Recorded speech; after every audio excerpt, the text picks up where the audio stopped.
The Ghosts of Christmas Presents, Chapter 11. Benedict Nail doesn't notice when Bobs and Mum from the China house are separated from him, but he suddenly finds himself alone in a lift with the woman in spectacles. "I'm sure Mr. Cardiman will be able to help, sir," says the woman without looking round. "He is an eminently capable, level-headed gentleman." The lift is small and rickety and does not even have doors, just a concertinaed gate so that Benedict can clearly see the floors of the bookshelf as they pass. There is a long, Kafkaesque office stretching off into an impossible perspective, rows and rows of indistinguishable clerks receding to infinity. There is a medieval scriptorium, where a monk, tongue blackened with ink, looks up as they pass, slack-jawed with boredom. There is a long corridor of office doors, all with frosted glass windows in, every window painted with the title of a different detective agency. Then the lift shudders to a stop, and the woman in spectacles hauls the gate open. "This way, please." The woman ushers Benedict down a lino-floored corridor to a wide pair of double doors, then through them into a large bare office with windows looking out onto, Benedict realizes, Cambridge Circus. A man is standing at the window, but he turns as they enter, and for a moment disappears. Then he reappears, revealing that he is little more than a cardboard cutout, an entirely two-dimensional man. He is wearing a thick woolen cardigan, a woolen tie, and sensible slacks. A pipe sticks out from under his moustache, and his hair is brilliantined down into place. "Mr. Nail," he says warmly, folding and unfolding his legs across the office and offering Benedict a dry, papery hand. "Mr. Cardiman, delighted to meet you. That'll be all, thank you." He shoots over Benedict's shoulder at the woman in spectacles as he guides Benedict to a leather armchair by his desk. "You look quite done in, old chap. Shall I get you something? A whisky?" "Oh, thank you," says Benedict, sitting down, relieved to be finally talking with someone who appears to be in charge. That would be splendid." "Splendid, yes," says Mr. Cardiman. "Here we are. Single malt. That'll put airs on your chest." Cardiman hands Benedict the glass, then folds himself over the edge of the desk and in a deft piece of origami crosses his legs. "Now then," he says around the stem of his pipe, "what seems to be the matter?" I seem to be having the strangest dream or hallucination or something," says Benedict, sipping at the whisky warily, as if afraid it might turn out to be something else entirely. I'm shrunk down somehow, and everyone keeps saying that they are dead and that I'm dying or some such nonsense." "Now listen, old chap," says Cardiman, standing up. "I don't hold with all those head-shrinker Johnnies. I'm afraid I'm jolly old school. I believe a man should face up to what's what, don't you? Come and have a look here." Cardiman turns again, moving back to the window, and Benedict, heaving himself up out of the armchair, follows him. "What do you see down there, Mr. Nail?"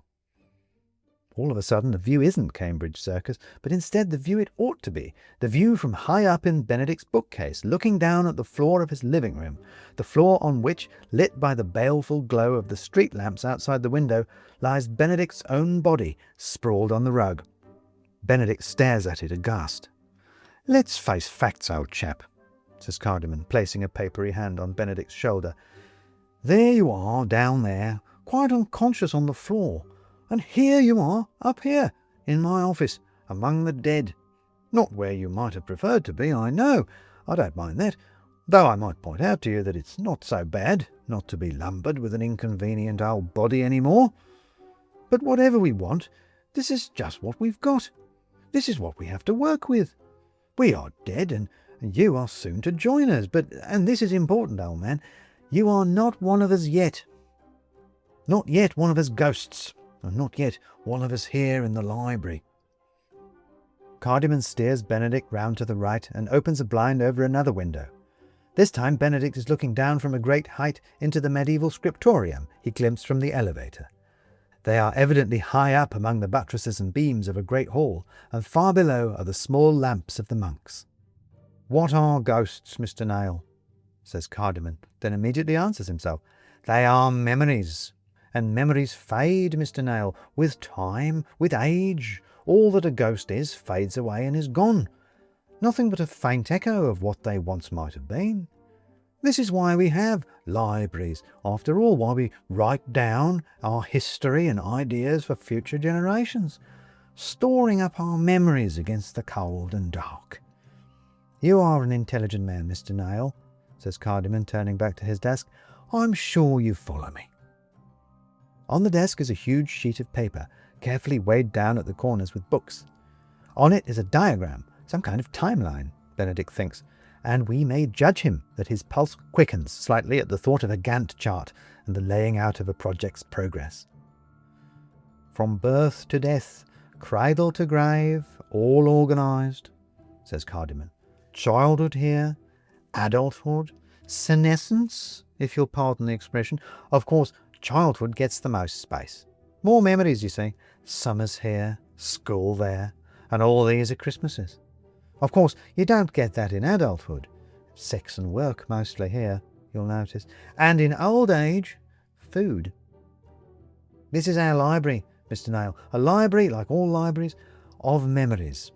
My death's work. A library for ghosts, storing up their memories against the cold and dark. Benedict finds himself rapt by the diagram, the first intelligible thing he has seen in this mad new world. Graphic evidence that someone has thought and planned and executed. It is like a life preserver thrown to a drowning man. Well, it's very impressive, is what he says, not wanting to be too giddily effusive. I knew you'd get it, old man, says Cardiman, sucking away on his pipe with satisfaction. I knew you were our kind of chap. Let me top that up for you. Benedict hadn't noticed that he'd drained his whiskey. That's why I'm sure you know what I'm going to ask you next, Mr. Nail, says Cardiman, handing him a fresh glass. Benedict, says Benedict instinctively. Benedict, a good solid name, says Cardiman. In fact, I barely think I need to invite you to join us, old man, because I rather fancy you'd volunteer if I didn't. It's quite the undertaking, Benedict, and we need smart fellows like you, willing to get in on the ground floor, get stuck in, make it work. You will, won't you? Benedict isn't sure whether it's the whiskey or the compliments that make him flushed with excitement, but he finds himself saying, Yes, of course. I'd like to join your library.